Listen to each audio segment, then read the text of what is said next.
My name is Sylvia Johnson, and today I am going to be reviewing the Sunday School Lesson for Sunday, June the 29th. Our title for June the 29th is God Will Never Forget. The Bible basis comes from Amos, the 8th chapter, the 1st through the 6th verse, and the 9th through the 10th verse. Our Bible truth. Amos says that God will no longer overlook their misdeeds and will destroy them for all time. The memory verse, and he said, Amos, what seest thou? And I said, a basket of summer fruit. Then said the Lord unto me, the end is come upon my people of Israel. I will not again pass by them any more. That is Amos, the 8th chapter, the 2nd verse. The lesson aim. By the end of the lesson, your students will explore unjust practices and their consequences during Amos's time. Reflect on how the church practices injustices and seems to be oblivious. Encourage the church to address the injustices practiced within our community of faith. So once again, welcome, welcome. We are continuing in the prophet of Amos. I think this is our third week with Amos. And if you are not familiar, this is your first time coming in, Amos was a prophet from the children of Israel. And at the time that he was prophesying, the children of Israel had split into two kingdoms. You had your northern kingdom, which was 10 tribes, or 10 descendants, branches of descendants from the 10 sons of Israel. And then the southern kingdom was the other two sons. So that was Benjamin and Judah. And so they separated into two kingdoms. And the northern kingdom is who Amos is prophesying to. And so he has brought this message that he is carrying from God. And we've been studying what he has been telling them. And so God is issuing judgment on these people for their unrighteous living, their unjust acts, their sin against him. And we've been walking through that. And so today Amos continues with that message, with the message from God that he will not forget, he will not overlook, he will not turn away from this. And so we need to recognize that there's an emphasis on injustice. And I guess I should look that word up so I can explain it to you in that term. You know, we think that something is just because we've reasoned in our mind that it is right. That it is something that we've decided with our own knowledge of good and evil is the way to go. And I looked it up. Absence of justice or violation of right or the rights of another. And so when you think of injustice, we have thoughts that are to our benefit. And we do things to make sure that we receive what it is that we believe we deserve. And what God is looking at in this lesson is how unjust that we've become to people and how that affects the body and his decision for how he should respond to that.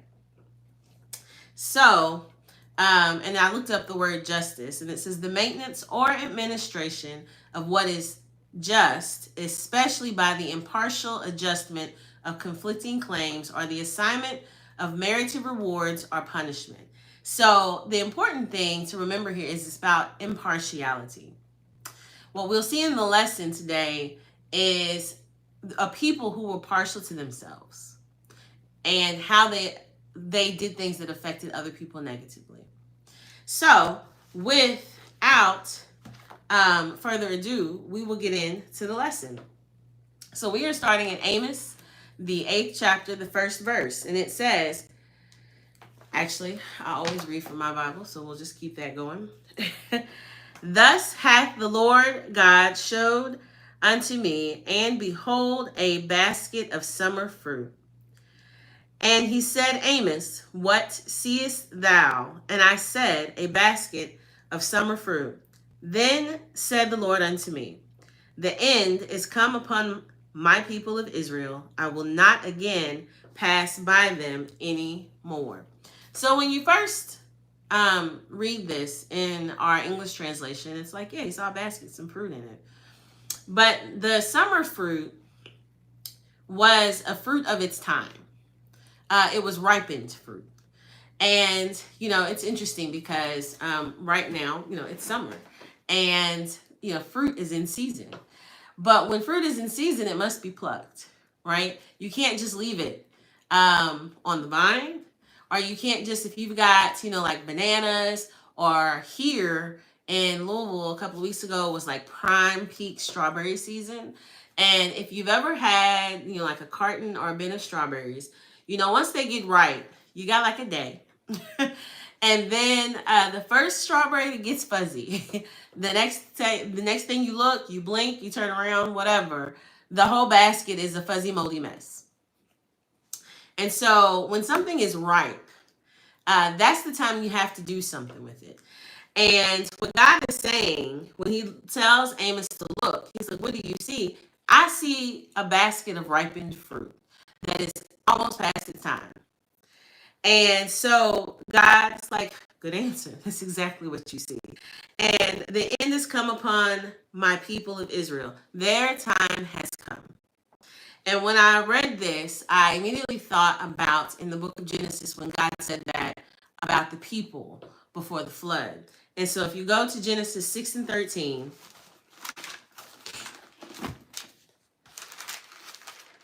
I'll just flip there quickly.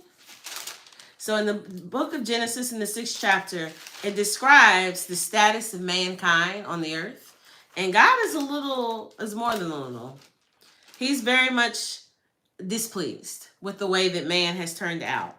And he regrets having even created them. That's how displeased he was. And so in 6 and 13, we'll go to 12. 6 and 12, it says, and God looked upon the earth, and behold, it was corrupt, for all flesh had corrupted his way upon the earth. And God said unto Noah, the end of all flesh is come before me, for the earth is filled with violence through them, and behold, I will destroy them with the earth. And so God looks at the people in the earth during the days of Noah, and he sees them, and he says, the end of all flesh has come before me. And here we are in Amos. It says, the end is come upon my people of Israel. God knows when someone's time has come. God knows when there is no more work that someone's going to accept. God knows when you are beyond preservation. God knows when you have turned away and in your heart, you have no desire, no will, no effort to ever turn back. And so he sees the end of what is going on, and he says, the time is now.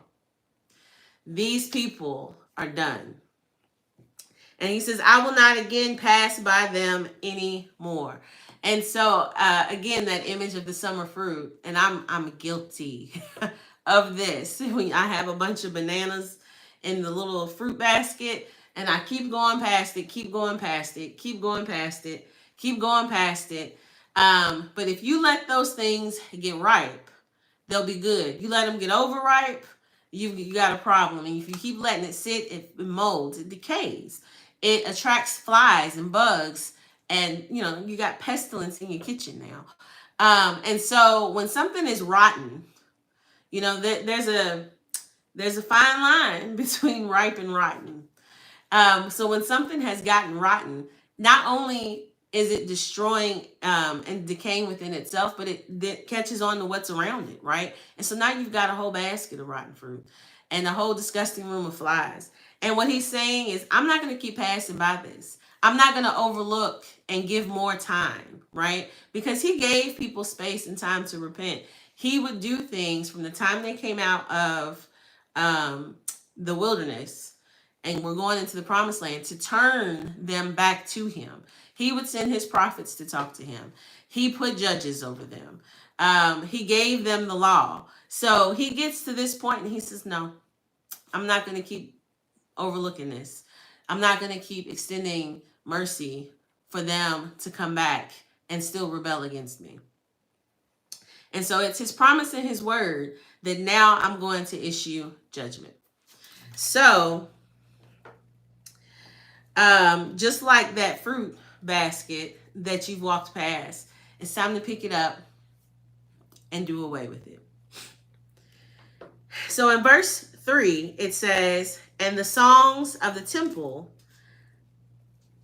shall be howlings in that day, saith the Lord God.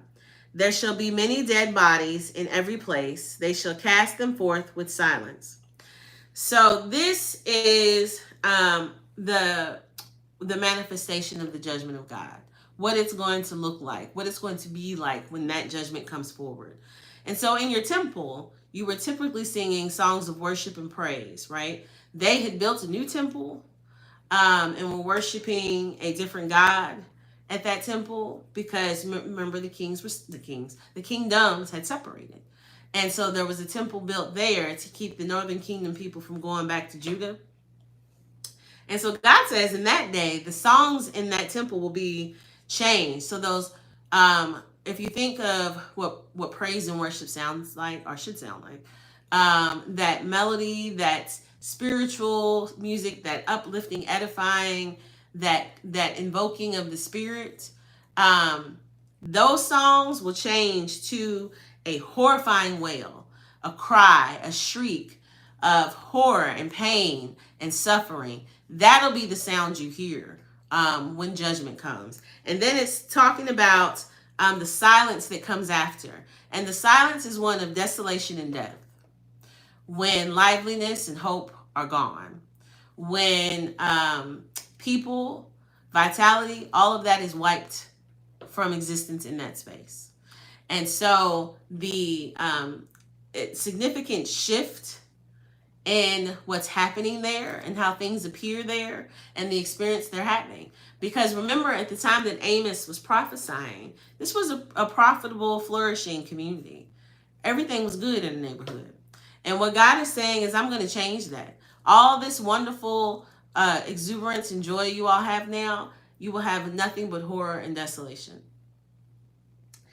And it sounds like a hefty judgment, right? Each time we do this, every week when we talk about this, sounds like, God is bringing the hammer on these people. But the thing, to know about God is that he does not issue judgment unjustly. I think last week I talked about God holding court, and he makes the case for what it is he decided was the just and the righteous thing to do. And so he continues on in his speaking to the prophet and says in verse 4, hear this, O ye that swallow up the needy, even to make the poor of the land to fail, saying, when will the new moon be gone, that we may sell corn, and the Sabbath that we may set forth wheat, making the ephah small and the shekel great, and falsifying the balances by deceit. So this is what has warranted his judgment. And he calls out specifically the guilty and what they have done.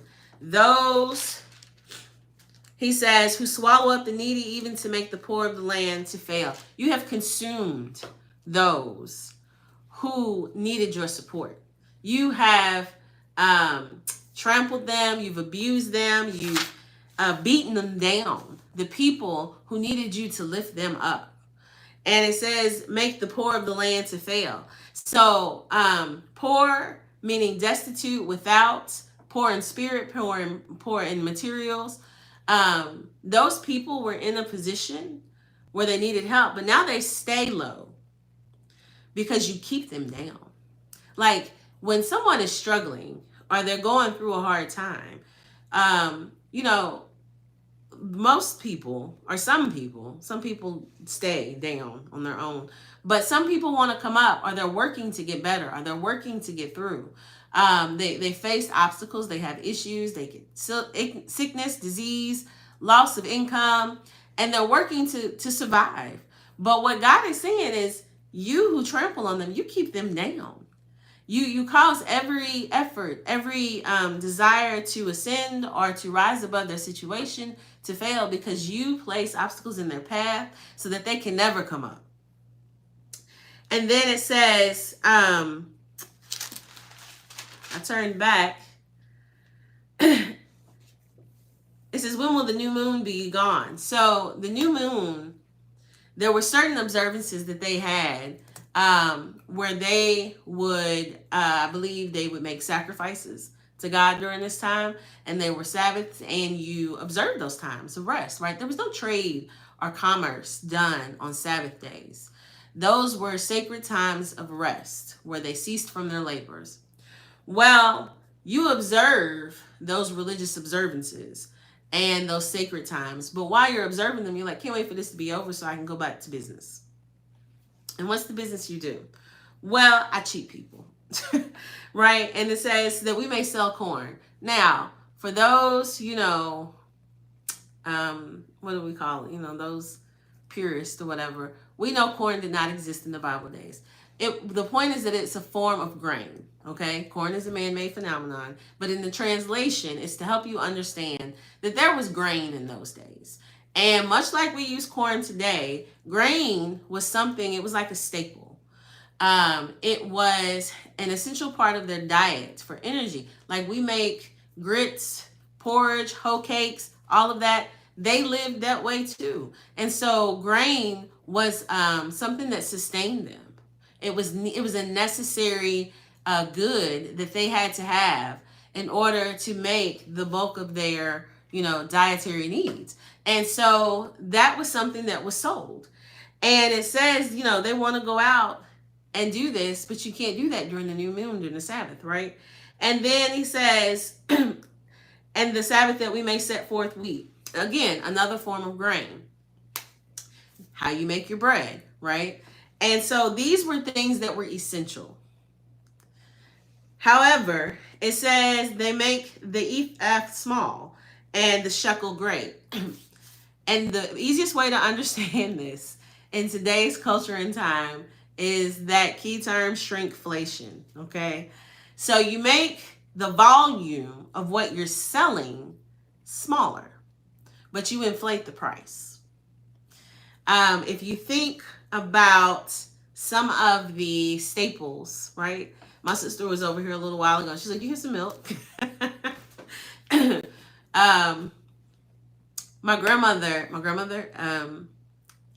she don't want me to tell you her age, but my dad is 77 this year, and he's the middle child. You get where I'm going with this. And so my grandmother does have dementia, but she and I would chat it up when I'm at her house. And I went to the store and I was just ranting and raving about the cost of milk. And I was like, it costs this much, and da-da-da-da. And it was like some, I can't even remember how much it was that day, maybe $5 for a gallon, probably more than that. I don't remember. And she turns around and she was like, what? You need to go buy you a cow. Because in her mind, we're 80 years ago, right? We're two young women talking about, taking care of our families or something like that. But for something that costs that much, even though she has dementia, she's not clear on the time frame, she understands that price is astronomical. This is ridiculous, right? So think about it in that context for the people of who were poor then. Someone has decreased the volume of what they're selling deceitfully, but increased the price as if it was greater in weight. And they're doing it intentionally with the thought of getting over on the buyer. So this is crooked commerce. And it takes place today. They raise the price of some, there is some, supply and demand and all of that. If we've done economics, that stuff. But the fact of the matter is, for the sake of the people who are the investors, the shareholders, the stakeholders, the goal is to keep their profit margins as high as they can. And in order to do that, the cost of it has to come down on the buyer. And if you are struggling financially, if you have a very small, limited income, you have other great expenses for illness and things like that, these crooked practices could cripple you. They could destroy your financial standing, right? They could keep you from getting the things that you need. And so, sorry, my battery is low. It's been a long day. Think about, I have a parent who's sick and I go to the pharmacy and I get her prescriptions for her. Well, I stood behind a woman who was a senior citizen. She was picking up the same medicine for her husband. And, like, I'm always ranting about the price myself. And I work a full-time job. I don't have kids and all that stuff. I've got some disposable income, but I'm looking at this woman who is not working and whose husband is definitely not working. I'm like, she's in tears, trying to figure out how to pay for this prescription. And, talking about like, well, can it be this much? And can I use this card? And can I do this? And so, you've got people who are feeling the effects of crooked commerce, because the goal is to make sure that someone who is gaining financially from this, however much they're gaining from it, is never diminished at any cost, especially to the ones at the bottom of the totem pole who are scraping together pennies to buy it. And so here, God calls it out. He says, falsifying the balances by deceit. Now, God does not like unbalanced weight. He does not like deceit and crooked acts and people who are bribed or bought. That is not him. And last week I told you his people were made to be his image in the earth. And when we do deceit, we wrongfully represent him. And so you have to remember, it's just like when Eli's sons, they would come and they would bring their sacrifices to the temple, and the priest was supposed to take out whatever the priest got, but they would crookedly select the best cuts of the meat for themselves, and it made the people hate to give. And so when you wrongfully represent God, not only does it turn people against each other, you turn people against him. You make people think foul about him, and his will towards you is not foul. It's the people who are doing wrong in his place. And so we have to watch how we handle each other. There's nothing wrong with us wanting to have and to do good and to be well off, but you don't do it at the cost of another person. And so these people have changed the balance of what is right and wrong on the scales for what they're selling in market. But you've also changed the balance of how people survive, how people have their necessities by being crooked people. And it says in 6 that we may buy the poor for silver and the needy for a pair of shoes, yea, and sell the refuse of the wheat. So when they do that, people go in debt. I think I told the story last week about how the law changed, and so the credit card companies couldn't charge all of those hefty fees, the late fees. And so they raised, I didn't even know they did this, but I don't use my credit cards. So they raised that when people applied for credit cards, the interest rates. And I think some credit cards for people who were subprime, had poor credit, was like 37%. And then the rules changed again. And so they allowed the credit card companies to keep the late fees. So like the $40 or $35, whatever you pay if you don't pay your bill on time. And so they asked the credit card companies, are you going to drop the interest rate? And so they're like, no, we're going to keep those too. And so now you're getting hit double whammy, right? So the person who is paycheck to paycheck or doesn't have the income gets the credit card with hopes of whatever. They pay late fees and a high interest rate. So now you've got double the debt going on, right? And here he says you buy the poor for silver. So they're debted. They're in debt. They're debtors, prisoners, basically. And so you go into servitude because you could not pay your debts. And they lost their freedom, and the needy for a pair of shoes. And so you took the freedom of your brothers and your sisters for your own monetary gain, for your own materialistic gain. All of that because you just had to have your possessions.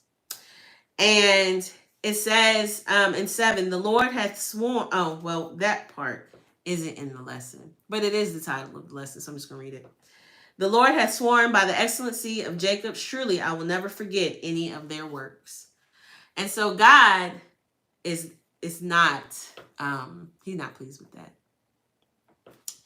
Not only is he not pleased by it, he ain't letting it slide. He sees it, and he's not going to forget that. So think about, the way we describe these people, you think you honor the Sabbath, right? I went to church. I sang in the choir.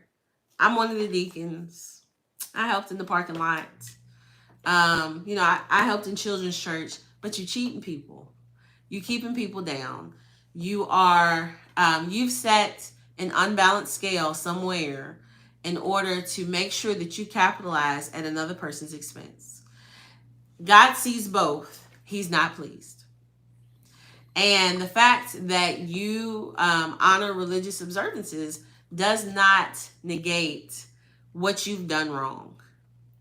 Because what God wants, and I think it's in Micah, I might get to it, above else is for us to live right and to be just and to walk humbly with our God. And so we have to remember that your, like your legalistic mindset of I did this, I did this, I did that, which is interesting because people who are legalistic don't understand the law and the purpose of the law and what the law means, and how God was using it to teach people what righteousness was. So those things that you think you can check off your, saved, sanctified to-do list, do not counter the wrong and injustice. So, continuing on to the end of our lesson, in chapter 8 of Amos, verse 9, and it shall come to pass in that day, saith the Lord God, that I will cause the sun to go down at noon, and I will darken the earth in the clear day. And I will turn your feasts into mourning, and all your songs into lamentation. And I will bring up sackcloth upon all loins, and baldness upon every head. And I will make it as the mourning of an only son, and the end thereof as a bitter day. So this is what, again, the day of the Lord will look like. So the day of the Lord was a day when God would appear to bring judgment. Now, the day of the Lord, and we talk about this in other reference, people expected the day of the Lord to be this great day and that the judgment of God would come on somebody else. It's not going to be me. And what he's saying is this day for these people is going to be a day where your feasts, your celebrations, your memorials of great things, they're going to turn into a day of mourning, extreme grief and loss and pain. And the songs, remember I talked about the singing and the praise and the worship and the celebration, the joy that you hear of music, it's going to be a lamentation. And your lamentation were songs, funeral songs, grieving songs. And sackcloth was about a lowering of self, of shame and humility, a lowering of mourning. The entire experience is going to be one of mourning and grief because they will lose everything, their lives, their families, the city, everything will be destroyed. It will be as if nothing is left. And the baldness, again, everything is about grief and mourning. He is totally going to change the status of this people. And it says it'll be as of the loss of an only son. And so that helps you understand the magnitude of which they will lose. Because your only son was the complete and total future of the family. They were your legacy, your posterity. They were the one who would provide and take care of people in their old age, provide and take care of those who came after them, the servants, everyone. This oldest son was the provision for the future of the family. And so you've lost all hope when you've lost that son. Everything you have now will be lost and given to someone else. And that's what God promised would happen. He would send an army and some people, and they would rob them blind and butcher them in the streets and tear down everything brick by brick. And so that loss of the only son symbolizes the complete and total destitution and destruction of that unit, which was the children of Israel in the northern kingdom. And it said the end of it is a bitter day. So not a joyful, happy day. Right now, in the status that they're in, they're celebrating and they're prosperous. They're a thriving community. And so the end of this for them at this point will be the opposite of that. And even though when you're in a position where you appear to be profiting and things are going well and everything's looking up and you think you can't come down, God can look right at you and flip the coin and say, no, we're going to change this because this is not how I called things to be. So we're going to go back to our lesson aim. It says, by the end of the lesson, your students will explore unjust practices and their consequences during Amos's time. So, cheating people, being crooked in their dealings, being hypocrites by observing religious observances and then cheating people out of their livelihood and their freedom for your own personal monetary gain. And that looked like them cheating and shrinkflationing the wheats and the grains. Shrinkflation was real back then and it's real right now. And we have to pay attention to how we do people now. Are you cheating people on your taxes? Are you cheating people when you try to sell stuff online? Are you cheating people because, somebody you think should give you some more money than that? Sometimes people look at people and they determine who they can get over on, and they intentionally seek to capitalize on that person's naivete or their lack of knowledge of money, and you make a victim out of someone who shouldn't be one. And so think about all of these little practices that we learn in the world that we think are okay that are not. You should not be using unbalanced scales and unjust weights. Or unjust scales, unbalanced. Well, either way. So it says, reflect on how the church practices injustices and seems to be oblivious. So reflect on how the church, I'm going to take this church, the body, the ecclesia, right? We think a lot of times that it's okay for us to do things because we're the people of God. No, that's not true. We need to be like him.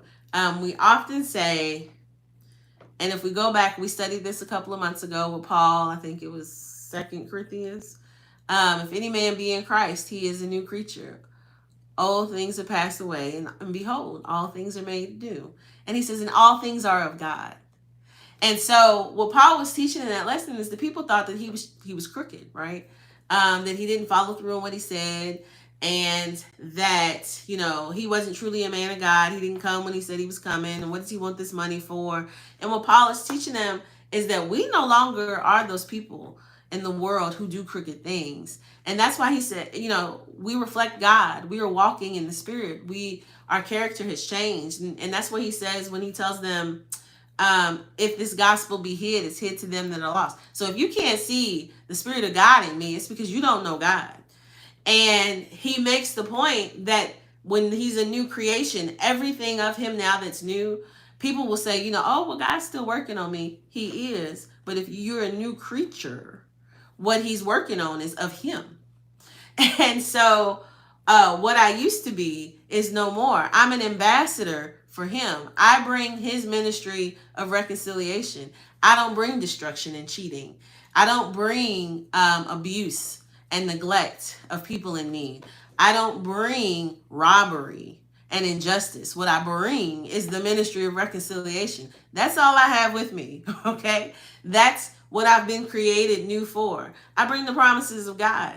And so we have to stop dancing on that line, okay? There's no line to dance. Like, you over here, you go over there.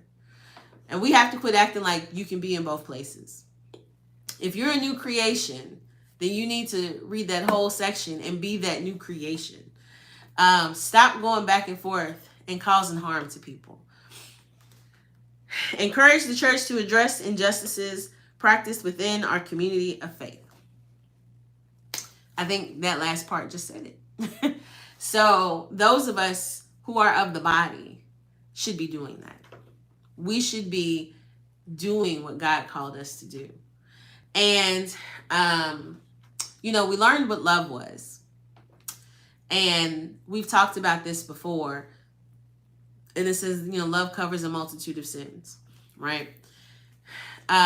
If we had love for God, love for our neighbor as ourselves, those being the greatest commandments, because if you love, you won't offend, right? I won't put myself before you.